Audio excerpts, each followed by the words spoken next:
आप देख रहे हैं पब्लिक समाचार, पब्लिक के हक में।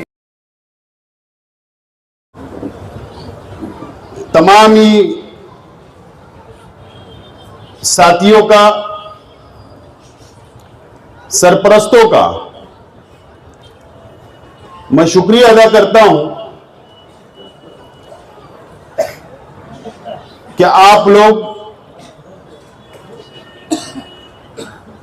ने अपना कीमती वक्त निकालकर एक शॉर्ट नोटिस पर, एक शॉर्ट दावतनामे पर आप लोगों ने इस मीटिंग को कामयाब किया। मैं आप लोगों का शुक्रिया अदा करता हूं और यहां पर हमारे साथियों ने जो मशवरा दिया, जो ताकीद की, जो सरपरस्ती की, ऐसे तमाम ही साथियों का भी मैं शुक्रिया अदा करता हूं। मेरे दोस्त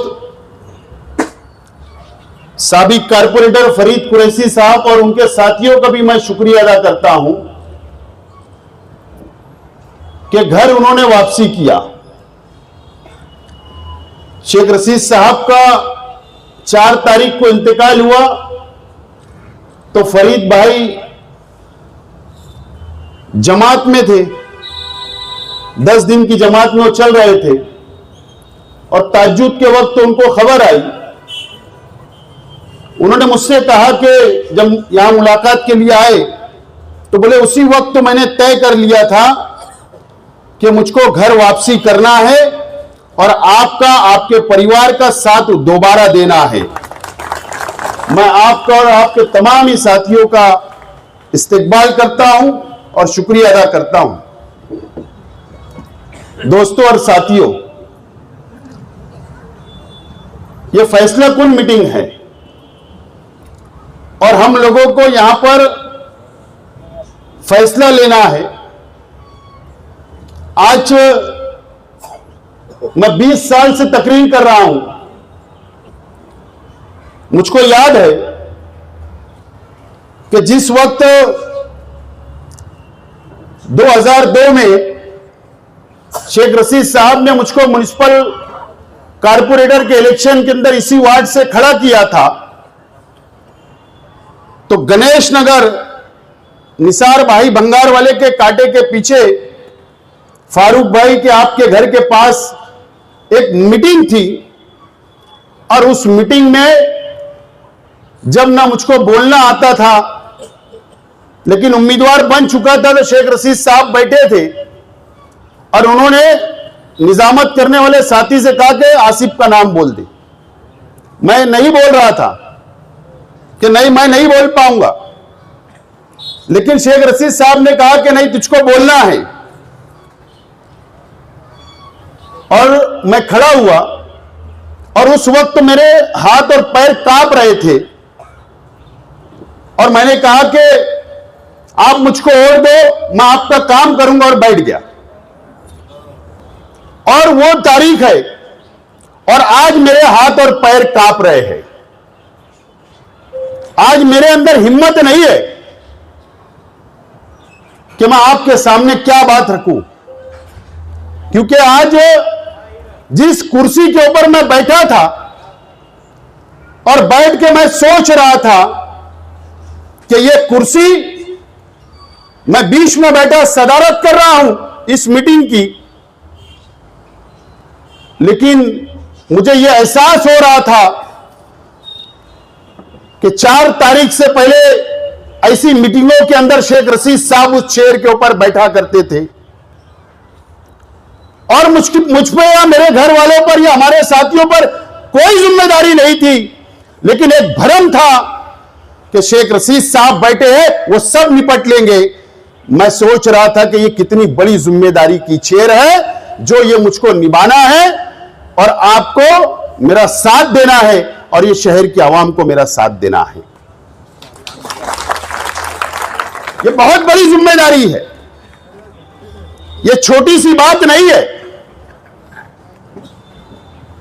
पहले कोई जिम्मेदारी नहीं थी। मैं एमएलए भी था तो कोई जिम्मेदारी नहीं थी, मैं मेयर भी था तो कोई जिम्मेदारी नहीं थी। लेकिन शेख रशीद साहब आज हमारे बीच में नहीं है, यही सच्चाई है। और उनके बिगड़ हम लोगों को ये शहर को संभालना है, हमारे साथियों को संभालना है, गरीब वर्कर को संभालना है। ये बहुत बड़ी जिम्मेदारी है। और मैं इन तमाम ही लोगों को आज ये मंच देख लो, ये मंच आप देख लो, ये बैठे हुए लोग, ये जो नजर आ रहे हैं, मैं समझता हूं कि ऐसे 100% हाजिरी हम लोगों को कभी नजर नहीं आती थी। मुकम्मल हाजिरी किसी की नजर नहीं आती थी। लेकिन आज सब लोग, सैयद मुस्लिम साहब सूरत में थे, वो सूरत से यहां पर चले आए। रफीक बुरिया साहब बाहर गए थे, मीटिंग के लिए यहां पर डायरेक्ट पहुंचे। शकील शाह साहब, ऐसे कई साथी जो बाहर गए थे, लेकिन इस मीटिंग के लिए वो डायरेक्ट मीटिंग के अंदर आए। उनको इस बात की एहसास था, वो तमाम ही लोगों को और आप लोगों को, कि ये मीटिंग बहुत फैसला कुल मीटिंग है और इसके अंदर हमारी हाजिरी जरूरी है। और आप लोग आज ये साबित कर दिया आपने कि शेख रशीद साहब के साथ जिस तरीके से आप, जिस हिम्मत के साथ आप शेख रशीद साहब का साथ दिए, आज मुझको इस बात पर, मेरे परिवार को एहसास हो गया कि आप आइंदा भी हमारा साथ देते रहोगे। ये बात का आज मुझे मुकम्मल तौर पर इत्मीनान हो गया कि आप लोग आइंदा भी हमारे अपने साथ रहेंगे। शेख रशीद साहब की यादें हमारे परिवार के साथ, हमारे साथियों के साथ बहुत यादें हैं। तमाम ही साथियों ने कहा, कई लोगों ने, हमारे कई मुखालिफिन साथियों ने, दोस्तों ने, शेख रशीद साहब हॉस्पिटल में थे, आईसीयू में थे, तो शेख रशीद साहब ने मुझसे आईसीयू के अंदर कहा कि यार मैं जिंदा हूं तो कई लोगों को बहुत खराब लग रहा होगा शहर में। देखो उनकी एक सोच थी, वो आईसीयू के अंदर भी ये बात सोच रहे थे कि यार मेरा ऑपरेशन भले कामयाब हो गया, मैं जिंदा हूं, ये भी कई लोगों को खराब लग रहा होगा। ठीक है, हमारे मुखालिफिन को अपनी निजी महफिलों के अंदर जो बातें चल रही है उनको मुबारक हो, लेकिन शेख रशीद साहब का जो दबदबा इस शहर के अंदर, हमारे मुखालिफिन, उनके पास जो शेख रशीद साहब का दबदबा था, शेख रशीद साहब अगर ऐसा मूंछ को हाथ लगा लेते थे देख के, तो वो रात भर सोता नहीं था। अगर वो मूंछ पर हाथ लगा लिए और मुस्कुरा दिए तो वो ये सोच में रहता था कि शेख रशीद साहब ने मूंछ पर क्यों हाथ लगाया और क्यों मुस्कुराया। ये दबदबा शेख रशीद साहब का था। कई लोग सोच रहे होंगे कि अब मैदान खुला है, सोच रहे, सही बात है, सोचना भी चाहिए, उनको हक है, क्योंकि हमारे मुखालिफ है, हमारे परिवार का हिस्सा होते तो ऐसा सोचते ही नहीं। उनको बिल्कुल मुकम्मल हक है, 100% हक है। लेकिन उस बाप की औलाद हम बैठे हैं यहां पर कि शेख रशीद साहब के दबदबे को बरकरार रखने के लिए हम लोग मैदान में आ जाए, दबदबे को बरकरार रखने के लिए मैदान में कूदे। आज अगर हमारे अंदर हिम्मत नहीं होती, ताकत नहीं होती, अगर हमारे अंदर लड़ने की ताकत नहीं होती, तो 4 तारीख की रात में हम फैसला कर लेते थे कि सियासत को बाय बाय कर देने का। लेकिन अल्लाह का बहुत करम है, शेख रशीद साहब ने जो हमको सिखाया है, जो हमको ट्रेनिंग दी है, जो हमारी तरबियत की है, उससे हमको बहुत हौसला है और इंशाअल्लाह हम लड़ेंगे और जीतेंगे। और ये शहर इस बात का गवाह रहेगा। ये बात आज मैं आप लोगों से कहना चाहता हूं। हम ना डरने वाले हैं न दबने वाले हैं और न झुकने वाले हैं। मैं तमाम ही मेरे साथियों से कहना चाहता हूं, तमाम ही हमारे दोस्तों से कहना चाहता हूं, चाहे वो गरीब हो चाहे वो अमीर हमारा साथी हो, मैं उनसे कहना चाहता हूं डरने की जरूरत बिल्कुल नहीं है। लड़ेंगे, जीतेंगे और इंशाअल्लाह ये शहर गवाह रहेगा कि हम वो हर इलेक्शन जीतेंगे जो ये शहर और आप लोग चाहते हो। अल्लाह की जात से मुझे पूरी उम्मीद है, बहुत उम्मीद है। खालिद हाजी कुछ दिन के लिए सियासत से दूर थे, लेकिन शेख रशीद साहब को उन्होंने संभाला, इमरान ने संभाला, हमारे परिवार ने संभाला और शेख रशीद साहब को बहुत करीब से उन्होंने देखा। उनकी बीमारी के अंदर वो साथ रहे और खालिद हाजी ने उसी वक्त यह तय कर लिया था कि अब मैं सियासत से दूर नहीं रहूंगा और अब मैं मैदान में आऊंगा, और खालिद हाजी मैदान के अंदर आज आ चुका है। मैं तो मुझको फिक्र थी कि अब मैं अकेला कैसे लड़ सकता हूं, लेकिन इंशाअल्लाह खालिद हाजी है, मेरा परिवार है, इमरान है, हम तमाम ही लोग शेख रशीद साहब की कमी को महसूस नहीं होने देंगे। आज मैं आप लोगों से वादा करता हूं। जलील चाचा है, अकील चाचा है, रफीक बड़े अब्बा है, हमारे चाचा के बच्चे, हमारा परिवार, हमारा खानदान, और आप लोग तो है उससे बढ़ के, हमारे परिवार से बढ़ के आप लोग हैं। अगर आपका साथ रहा तो इंशाअल्लाह शेख रशीद साहब की कमी को हम लोग महसूस होने नहीं देंगे इस शहर के अंदर। यह बात का मैं वादा करता हूं।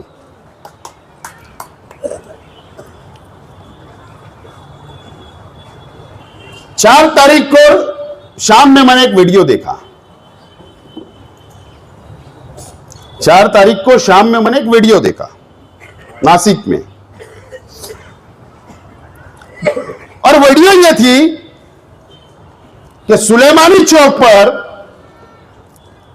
एक नालायक कमिश्नर को लड्डू में तोड़ा जा रहा था। उसकी किस्मत अच्छी थी कि जो मेरे परिवार पर, जो हमारी पार्टी के लोगों पर क्या कि इनको कुछ करते नहीं आता, मैंने सिखाया।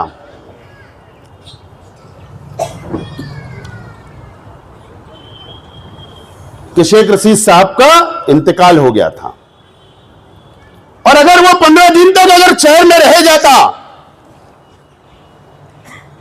तो उसको मैं बताता था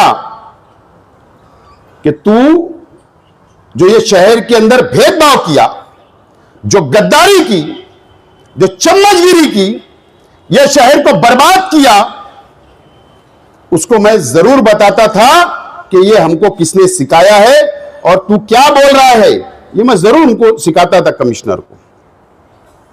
लेकिन खैर चला गया। लेकिन ये शहर तो समझ गया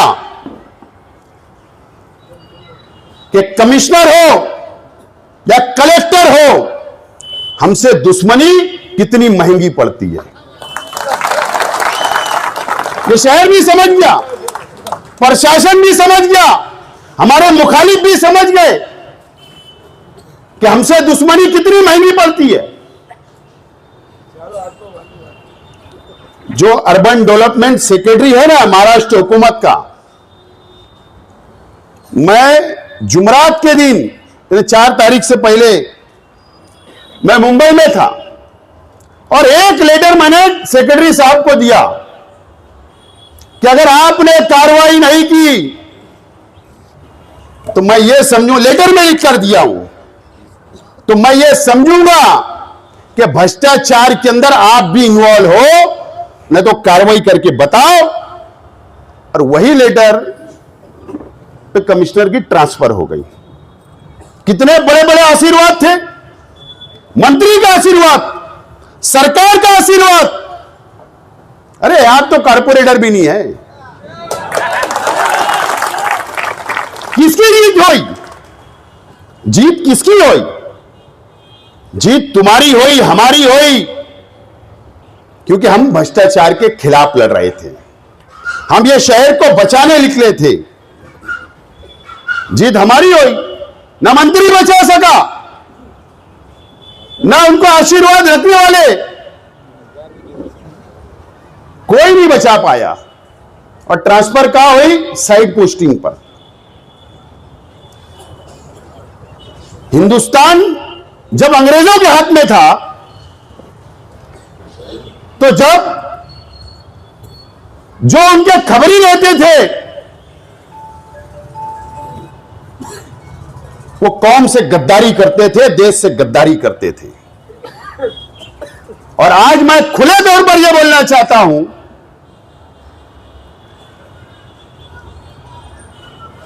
कि हमारे शहर के साथ,